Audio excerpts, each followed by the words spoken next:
In this video, it's like a flipped classroom. If a student misses a class, then you can watch this and get the gist of what we did in class. It's also going to be done in a way that even if you don't have a lot of music background, but you understand that chords have numbers in the scale, like 1, 2, 3, 4, 5, 6, 7 are the scale degrees, and each of those has like a 1 chord built on scale degree 1, 2, 3, 4, 5, 6, and 7. That those are all, that's what you need to know, kind of. We're going to overview 5 of these different methods or principles. Some of them are well canonized in textbooks. Some of them I just made up, but they work really well. And which one you use, that's the wrong question. It's like, when would you use which one? Or which ones will you use in combination? It depends on what you're doing. Are you trying to write music? Are you trying to write music in a style? Are you trying to understand somebody's music by doing analysis? Generally speaking, the more you get to classical music and romantic music and Baroque music, you're going to want more structured rules because they're really just summaries of what most of the composers did most of the time. And if you want to be really creative and not necessarily be in a certain style, or even when, whether you mean to or not, you end up going in this direction, which brings us to method number 1. Just do whatever you want. There are no rules, just whatever you like. Whatever sounds good to you is good.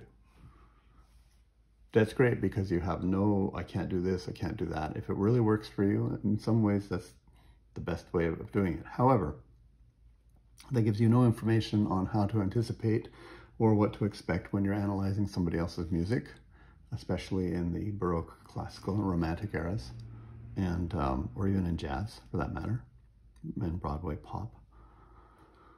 And there's lots of times where I work with a student or somebody who comes to me and says, I've written this, I have this really good idea, and now I'm stuck, I don't know what to do. Because they don't have any technique or any technical tools here. It reminds me of a lot of when I was a young parent and we were traveling across the country and we got stuck in Nebraska, just outside of Lincoln, in our old minivan. I had a van of 3 kids and my wife and I at the time, and the car started to go. And it was the alternator that was no longer charging the battery. And so it was really, really early morning and we got towed into Lincoln, Nebraska, and I had to try and change an alternator on my van using pliers, not even a wrench. If I'd had good tools, that might have gone a lot better. And we were lucky enough to be helped by some people in a garage that lent us a few tools. But yeah, having the right tools is not a bad thing. So don't think this is the be all and end all. Knowing what you can do and how to do it is really useful. Okay, so there you go. Hamburger philosophy. This is one I made up on my own. Try and explain this to non-music majors. So I'm going to draw a picture. If you say your piece of music is a hamburger, or at least this part of your piece of music is a hamburger, and I hope people in the world that are watching this know what a hamburger is. Hamburger, I say, what are the necessary parts of a hamburger? And you'd say, well, you got to have the hamburger patty, right? This is the patty. This is the meat, right? And that's your 1 chord. I'm going to use Roman numerals, and I'm just going to stick with the Roman numeral symbols that we use for major keys. I'm not going to keep going. This is what it looks like in minor. The 1 chord, right? That will bring us back to Do, the chord built on the 1st scale degree. So that one right there. Okay. And then what else do you need to make a hamburger? And you'd be like, well, you need the bun, right? This is a side view of the bun. Okay. It's not an art class. I'm not going to try and draw this better than this. But this is my bun. And there too. Bun. And this is my 5 chord right there.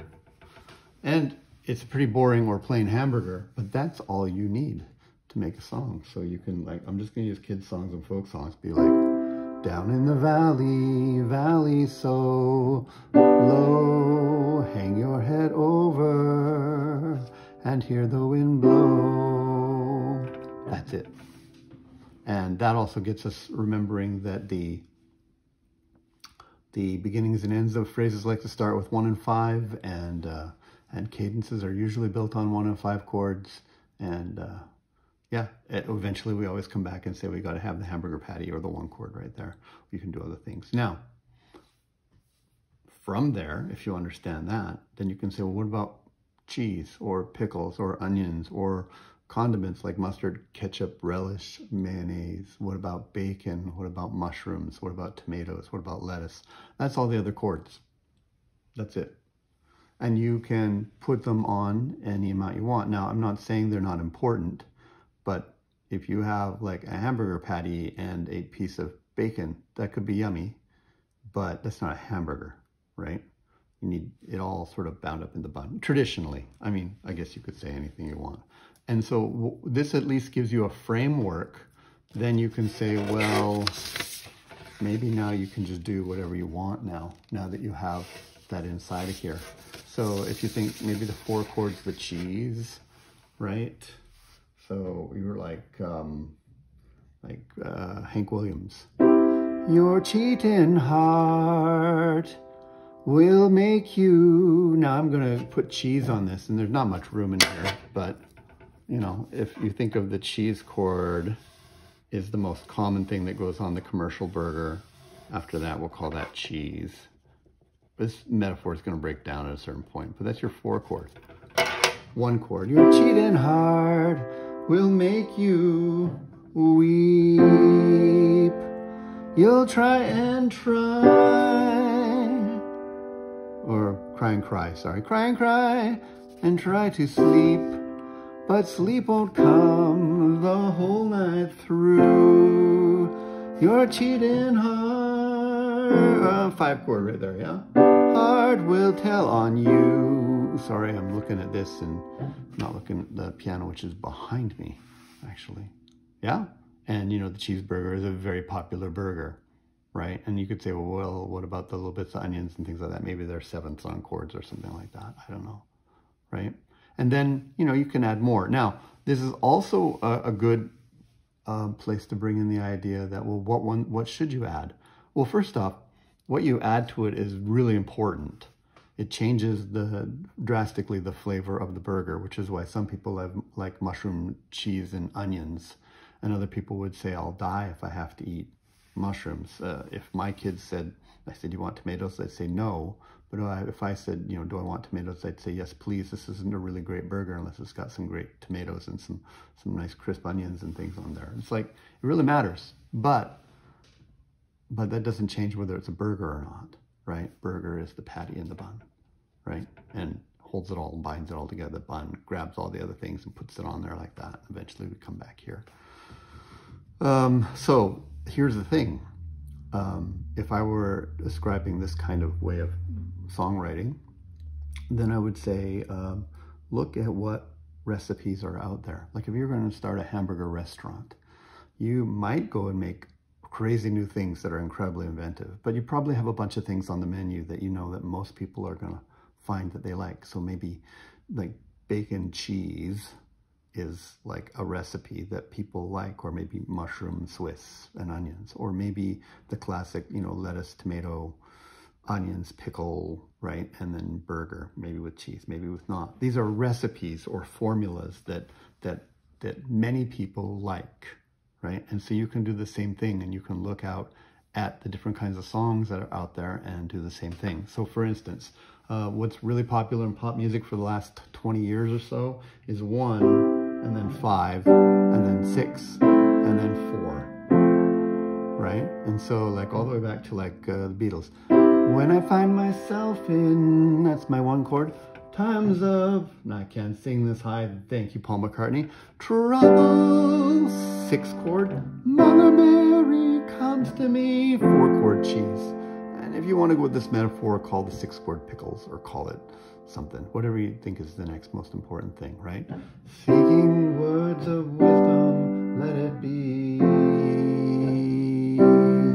Lots of people copy that all the time, or they'll do the same thing, 1, 6, or 1, 5, 6, 4, but they'll do them in the opposite order now. So they'll be like 6, dun, dun, and then 4, and then 1, and then 5. Go check out any pop songs that are, you know, published in the mainstream out there in the last decade or so, and you'll find that a lot right there. If you want something that's classic and old, then we do something else. It's a different formula or a different recipe. Like if you go back to like the Wizard of Oz era where all those musicals were happening, it's 1, 6, 2, 5, right? It's like I could while away the 1 chord, the hours, 6 chord, conferring with the flowers, that's 2 chord, consulting, 5 chord with the breeze, and perhaps, so, you know, like that's something that they did. Blue Moon, same thing. Blue Moon 1, you saw me stand, or Blue Moon 6, 2, you saw me 5, standing alone. So that's a classic older formula or recipe that people have loved, right? So that's my approach for hamburger bun. If you get this part right, I mean, some things will be tastier and fit better together than others, but you know, at least you have your basic song right there, right? And then the other stuff you add to taste, and you can follow other people's models, which is great, okay? All right, that's my burger bun philosophy. And it's good because it sort of says, here's a general idea of 1s and 5 chords, and then you look and see what other people have done, and you choose what you like, and then if you've done that a lot, you can sort of go from there. Okay, principles of movement philosophy. I didn't make this one up. I've heard this somewhere else. It's not canonized usually in most of the textbooks today, but it says that we can rate chord progressions on how strong they are. So going down by 5 to 1, like 5, a fifth is the strongest one. And so we see this at our best cadences. They go 5 down to 1. That's your strongest cadence right there, right? And going up a step is also strong. So like going 4 to 5 or 5 to 6, that's also considered strong, okay? And then going down by, so down by fifths, right? And then up by steps, that's good, right? And then going down by thirds is considered kind of down by thirds. Is this still on camera? Looks like it's still on camera. Down by thirds is considered soft. That doesn't mean it's bad, it's just not as strong as these ones here. See if I can give you some examples of all these things. So everybody knows Heart and Soul. Everybody plays it on the piano when they're kids and things like that. It's like,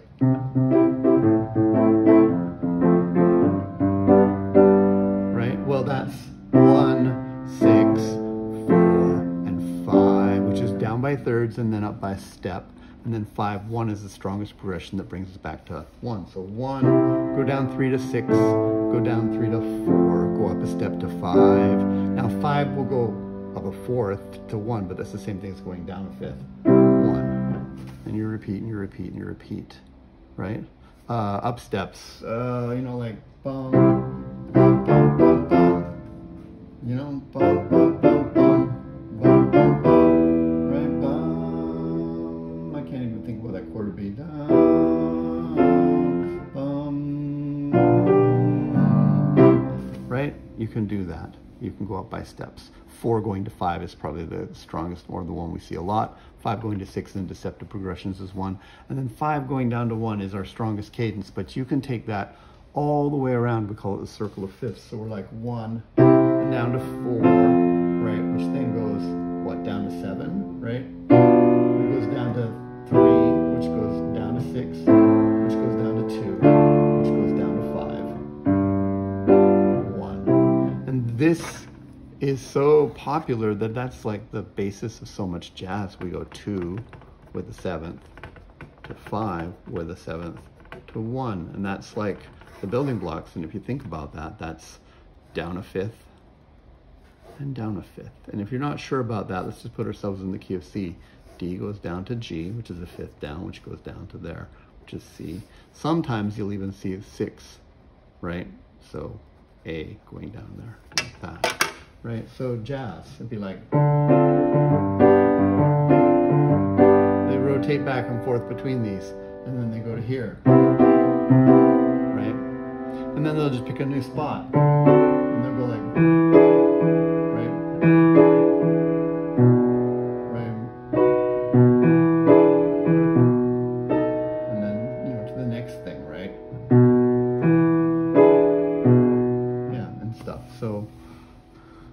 happens all the time, okay? And then, you know, I think anything after that, I think what I wrote here was, you can do all kinds of things. You should evaluate what that does, though. If you go in the opposite direction of some of these, it's considered retrogression. And that's fine too, like winding up something before you let it go, right? But if you're thinking, I must progress forward through the phrase and I want my harmony to follow, then you follow these things. But if you want to go against the grain, you can go the other way.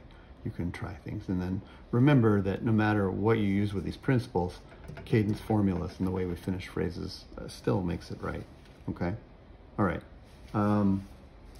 Number 4, you can think of chord types and their functions as a class, and the classes always want to move towards class 1. Okay? So if you think of, now we're going to start drawing diagrams, not pictures of burgers. Okay, so if we think of like this, 1 is a class 1. Class 1 is the goal. Eventually all the chords want to get back there if we're progressing, okay, if we're progressing. And 1 is the only class that likes to go other places. It can go anywhere. It's also got the ability to just push out and start it again. It's like the Big Bang, right? You can go anywhere with it, okay? So class 2 chords are 5. Sometimes 7 can be a substitute for that, okay? So class 2 pushes into class 1, okay? Now, class 3, sort of have a funny thing here. Class 3 would be your 4 chord and your 2 chord, right? And they like to push towards class 2.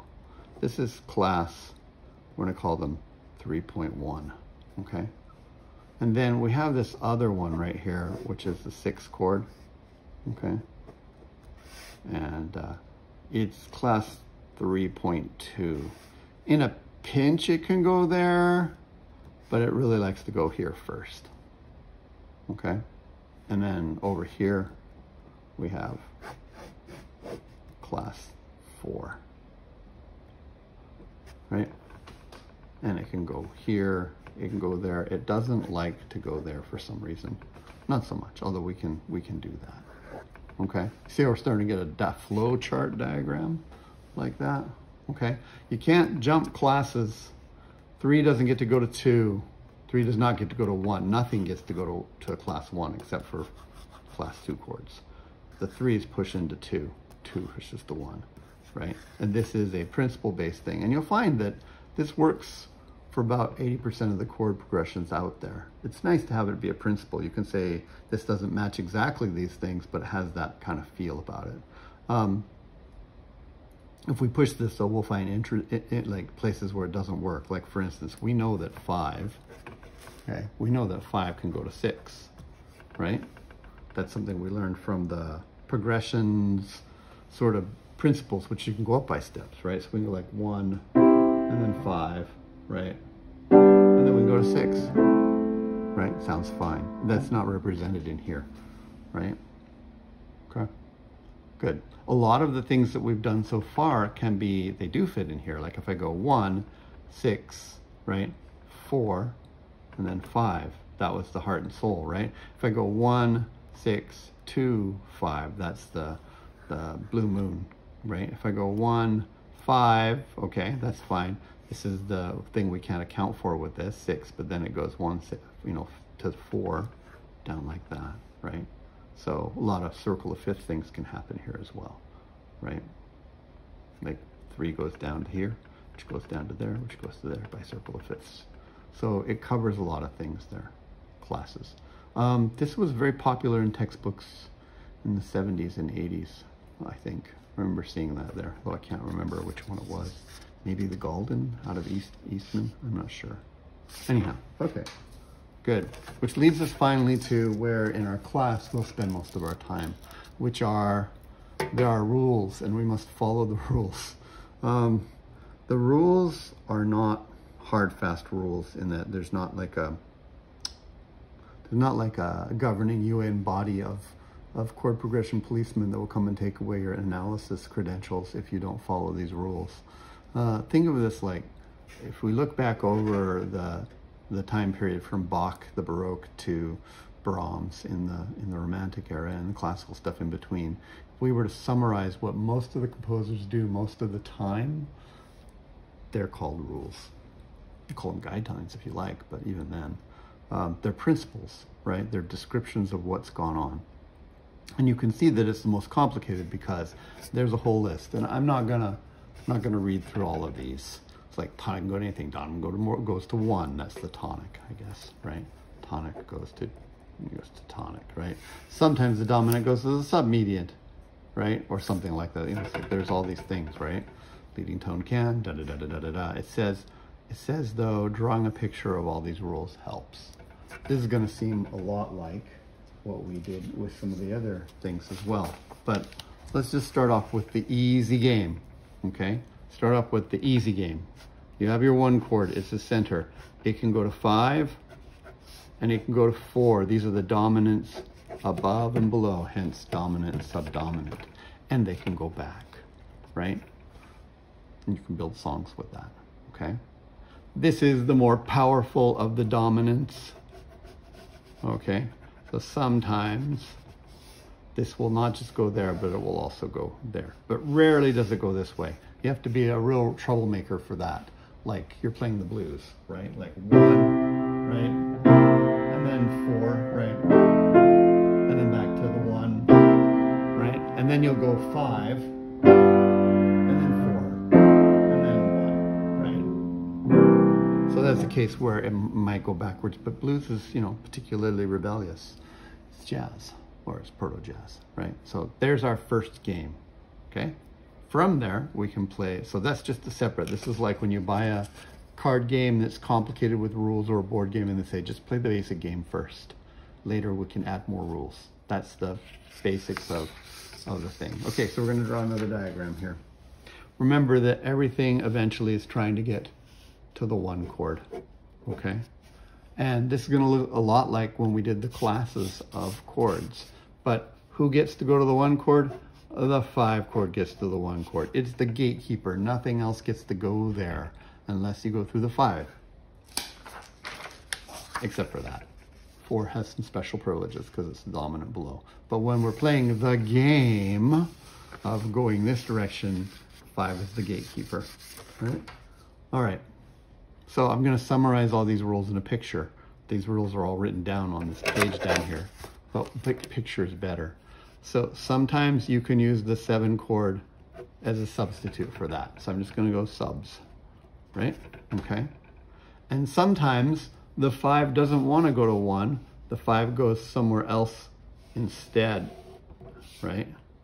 And that would be the 6 chord as an alternative. Okay. Good. All right. Well, what can go there? Remember our classes of chords? So this is called dominants, right? Not class 2, but dominants, right? These are called tonics, right? This is not a tonic. This is if you don't want to go to tonic, okay? And then we had our class 3 chords here, which was 6, 4, and 2. So if you think of them stacked up numerically like this, okay, like this, these are predominants. I mean, technically, 3 chords are predominant too, because it's not a dominant, but, and here's how it works. Gravity works. 6 can go to 4, 6 can go to 2, 4 can go to 2. They keep pushing, like imagine there's a job to do, like this is the queen, this is or the king, and this is the best knight that protects and guards the king or the queen or whoever. These are all the people that work in the castle. 6 is in charge of all of these ones here, and if it doesn't want to do the job, it gives it to 4 or it gives it to 2. And if 4, who's next in the pecking order, doesn't want to do the job, which is to go to the 5 chord, right? Okay, then it gives it to 2, right? And they eventually have to give it to 5, who takes it over here like that. The question is, can 6 go to 5? Well, if you look at like Koska, Payne, which is a tonal harmony book that we use because the local universities have used it, and it's a good harmony book, but they say no, you may not. But then they show an example right away that has one of those from 6 going to 5 right in it. And we've also seen examples in Bach chorales and other places where 6 goes to 5. What I would say is, if you want to stick according to textbook, you say no, 6 doesn't go to 5. But if you want to say what really happens, you'd say 6 would prefer to not go to 5. It would prefer to let one of the other ones do it and pass it down. Notice that 2 cannot give back to 4 or 6. It's always going down with gravity. 4 is fine going to 5. 2 can only go to 5, right? It doesn't have the option of passing back and going, I don't want it, you do it. He looks mad, right? So it all rolls downhill until eventually 2 has to go to there, okay? All right, and then 3. 3 sits here like this, and nobody likes 3, okay? It's all alone. 3 can go up a step to 4. See how we're using that old technology? Or it can go down a fifth to 6. That's also that technology that we had before. But 3 generally doesn't go to 2 because that's the opposite of stepping up. It's retrogression, right? Okay. And then if you want, you could place 7 up here as well, just because of circle of fifths, right? You could do that. But I don't know if we need that right now. We're going to do fifths as a separate thing. 1 sits out here at the beginning and the end. Okay, so this is the diagram you kind of want to memorize. Okay, right? 5 and its substitutes go to 1. As an alternative, it could go to 6 or something like a 6, right? Okay, 6 doesn't really want to go to 5, could if it needs to, but would rather give it to 4 or 2. 4 can go in or can give it to 2. 2 has to go in and give it to 5, right? 3 is out here on its own, not allowed in the castle, working in the castle. It's the peasants out in the village. And if it has something important, it can go to 4. Not the best of them, but, well, could circle of fifths if it's really important or step up. These 2 are accessible, right? And then 7, circle of fifths. But I don't think we want to keep that there, okay? That's the rules. And that works in about 80%, 90% of the time. It's really good. When we see a 2 chord, we expect it to go to a 5, right? When we see a 3 chord, it's going to go down by, you know, a fifth to the 6 chord or to the 4. There's always an exception, but, you know, okay, most of the time, right? When you see a 5 chord, most of the time it's going to a 1. Now you can delay, you can obfuscate, you can noodle around for a while. You could go 5 to 7 or 7 to 5, but you're just juggling back and forth in the dominance before you go there, right? You know, 1 before it shoves off anywhere could go to a 1 in an inversion and then go off somewhere. So you can play games inside the chord. It can always repeat itself, okay? Now, the last rule on this page is sequences allow you to break the rules. And it's like just this final advice. Remember that all the rules help you create tonality, and you need tonality to exist. If you mess with tonality, then maybe the rules don't exist, right? They get messy as well. Let me cover these 2 things and maybe give you some practical advice for things to memorize. I would get first and foremost good.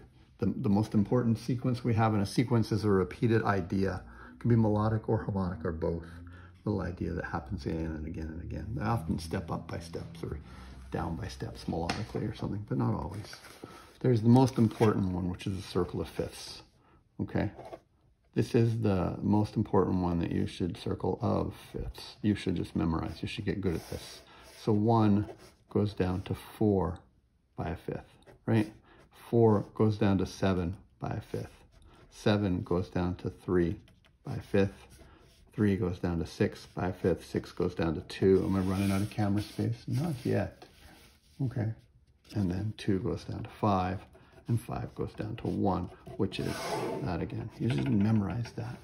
You should make flashcards. You should write them on your fingers, like, you know, like 1, 4, 7, 3, right? 6, 2, 5, 1, or something like that. Just you have them there. Make it always present. See if you can jump in anywhere on this and not have to go sequentially from the beginning. So if I say 6, you say 6, 2, 5, 1. If I say 3, you say 3, 6, 2, 5, 1. If I say I'm on the 7 chord, you go, you know, 7, 3, 6, you know, 2, 5, 1, that kind of thing. Or just do them in chunks. Like 2, 5, 1 would be great. 1, 4, 7 is one people usually forget, right? Do this right there like that. Learn them, okay? That's So important, okay? I think you're okay doing steps up, but that's another one that's really important to learn, of course, is steps up. And yeah, I mean, those would be obvious places to start. What else is like really important in this? Tonality. If you see a chord that doesn't quite fit the chord progression, like maybe you'll see a hymn that goes to 6 and then 6 goes to 3 and then it goes back to 6 and stuff like that, right? And then you see 6 and it goes to a 2, but then the 2 goes to a 3. You're going, what's going on here? Well, this is because tonality has changed. We've gone to the relative minor, and you think of this as 1, right? And then this would be like 5, and this would be 1, and this would be like 4, and then 5. And so because your tonality is shifted, these numbers didn't mean so much. It's just pretending we're in the minor for a minute, and then the chord progression makes sense. When you mess with tonality, and if you don't understand what's going on there, you have these little bubbles where you're in other keys and things, then some of the numbers can look funky. And then, you know, you should just give yourself like the 5% to 10% of the time where it just doesn't follow any of these rules. The rules can be broken. Sequences do that, you know. There are always reasons why we break rules. And there's always reasons why composers are experimenting with new chord progressions or recipes and getting something you hadn't expected, right? Like as we leave the Romantic era and we move into the 20th century, composers are getting away from this circle of fifth things and they start going around by what we call chromatic mediants. And they have great results. So if you listen, that's chromatic mediants. Yeah, I'm going to explain that. Chromatic mediant is a major third or a minor third away, and it's the same quality as the original key or chord as first chord. And they only have one common note. So for instance, if I'm in the key of A, okay, my chord is A, C sharp, and E. That's my A chord, right? If I went to an F chord after that, then I'd have F, A, C. They have one common note. They are a third apart, and they're both major. And so you get these sort of like I think they used this in Man of Steel.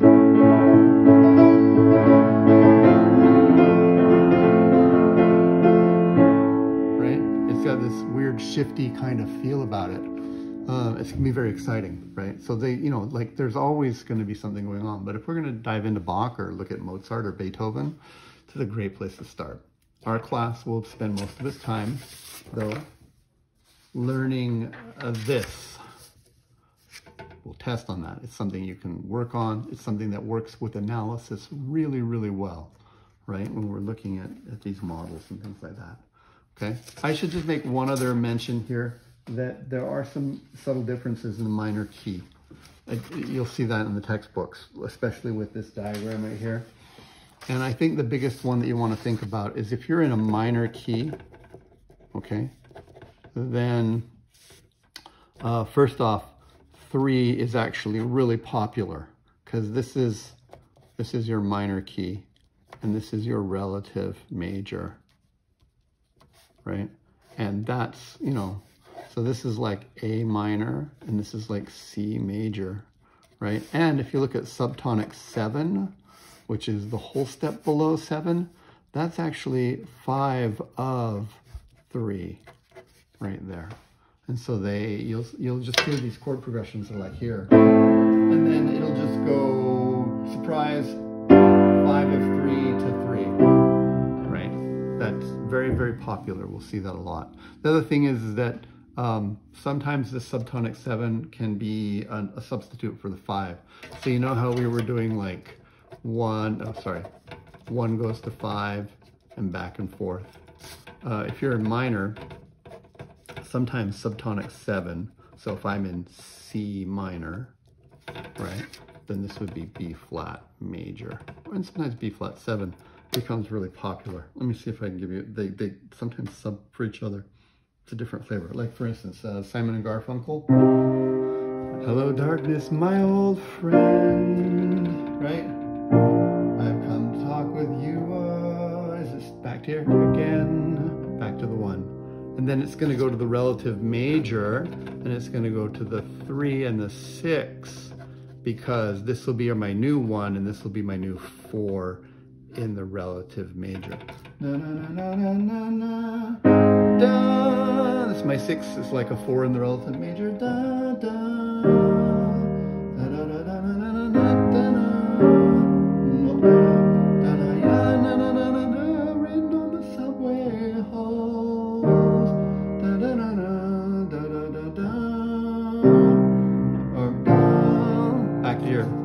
Of silence, right? So it never used the 5 chord for its hamburger and bun, right? It was like, this will be my subtonic 7 when I'm in minor key, and I don't know what that is. That's like a lettuce wrap, or it's a gluten-free bun or something. Maybe it's just like a fajita wrap or something. I don't know. It's an alternative to a normal bun. So, you know, okay? All right, that's a long video for this. Like I said, this is your flipped classroom.